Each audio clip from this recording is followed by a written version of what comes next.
आगे कैसे बढ़ें? क्या है रास्ता?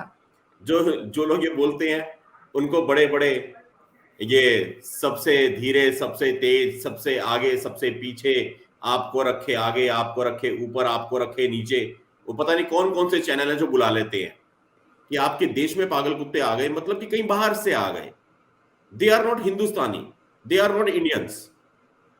Maybe he is talking about Pakistanis. Maybe he is talking about infiltration. Maybe he is talking about Lashkar-e-Taiba people. He is talking about Hizbul Mujahideen. गुलजार साहब का एक लाइन थी किसी गाने में, 116 चांद की रातें एक तुम्हारे कांधे का तिल। अब शुभम का प्यार वाला रूप फिर जाग रहा है जाते जाते।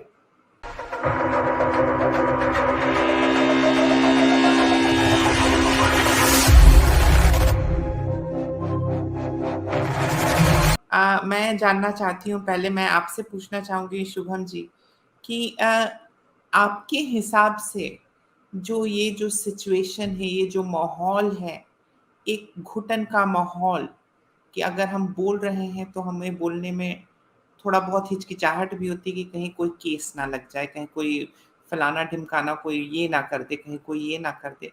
तो मतलब बस नाम की ही रह गई है freedom of speech and expression. ऐसे घुटन के माहौल में Shubham ji, what is the way forward? आगे कैसे बढ़ें? क्या है रास्ता शुभम जी? देखिए, सबसे अच्छा रास्ता यह है कि हम अपने शत्रुओं से ही सीखें। हमें उनसे सीख करके आगे बढ़ना होगा। अब जब मैं कहता हूं कि शत्रुओं से सीखे, तो ऑब्वियसली हम ये तो नहीं बोल सकते कि भारत तेरे टुकड़े होंगे इंशाल्लाह इंशाल्लाह, भारत की बर्बादी तक जंग रहेगी जंग रहेगी। हम ये भाषा तो नहीं बोल सकते। अगर ये भाषा बोलनी होती तो आज आपके कमरे में, दीपक भाई के कमरे, मेरे कमरे में या नोट गिनने की मशीन रखनी पड़ती, क्योंकि हाथ से नोट गिने नहीं जाते। जो जो लोग ये बोलते हैं उनको बड़े बड़े ये सबसे धीरे, सबसे तेज, सबसे आगे, सबसे पीछे, आपको रखे आगे, आपको रखे ऊपर, आपको रखे नीचे, वो पता नहीं कौन कौन से चैनल है जो बुला लेते हैं। लेकिन जो देशभक्त लोग होते हैं उनको बुलाता कौन है? कालिदासी जी, साइबर सिपाही, इक्का दुक्का हमारे जैसे लोग। लेकिन फिर भी हमारे को कहीं ना कहीं कुछ चीजें हैं। अगर आपका जो क्वेश्चन है, इफ दैट इज सिर्फ लीगली स्पेसिफिक, आपने जो बात पूछी है, तो हमारे को लीगली हल्की हल्की चीज सीखने की, समझने की आवश्यकता है, जो हम आज भी सीख रहे हैं। आज हम बोलते हैं, जैसे अभी दीपक भाई ने बोला कि आपके घर में पागल कुत्ता आ जाए तो क्या करोगे आप।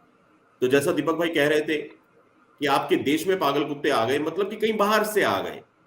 दे are not Hindustani, they are not Indians. Maybe he is talking about Pakistanis. Maybe he is talking about infiltration. Maybe he is talking about Lashkar-e-Taiba people. He is talking about Hizbul Mujahideen. So he is talking about terrorist. उन्होंने अपनी तरफ से legal बात कही है, समझने वाले समझते रहेंगे। तो ये छोटे छोटे ये चीजें हैं जो हमें बस हल्का हल्का बदलाव लाना है अपनी बातों में। बाकी यहाँ पे बड़े घेंट लोग बैठे हुए हैं, जो साक्षी है, बड़ी चंचल बच्ची है, अलका जी हमारी बड़ी बहन, मेघ सिंह जी, सुधा जी, विशाल भाई, मतलब कमाल के लोग हैं यहाँ पे, अपने ट्रुथ भाई, मैं देख रहा हूँ। ये ऐसे लोग हैं जो समझ जाएंगे फिर ये कौन से पागल कुत्ते हैं। भाई केस लग रहा है, बोलने वाले पे लग रहा है ना। ये जो कमेंट बॉक्स में ताली बजा रहे हैं तो मजे ले रहे हैं पूरे जिंदगी के, ये समझ भी रहे हैं, शेयर भी कर रहे हैं। तो दीपक भाई ने कह दिया भाई लश्कर का आतंकवादी आएगा तो आपकी 7 लाख की फौज जो सरहद पे खड़ी भी है, ऑब्वियसली उनको आदेश है कोई भी आतंकवादी दिखे मारो।